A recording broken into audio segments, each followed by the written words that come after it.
Another day in Angola. We found ourselves at Calendula chasing one of the tallest and the largest waterfall. And you know, I love waterfalls. I cannot come in here without whoa, whoa, whoa.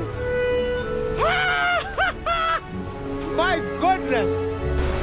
Wow. Woo! Look at that. Woo. Listen, I will repeat myself.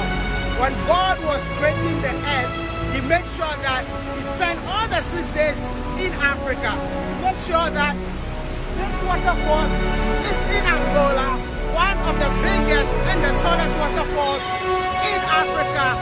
Welcome to the Calendula Falls. Man,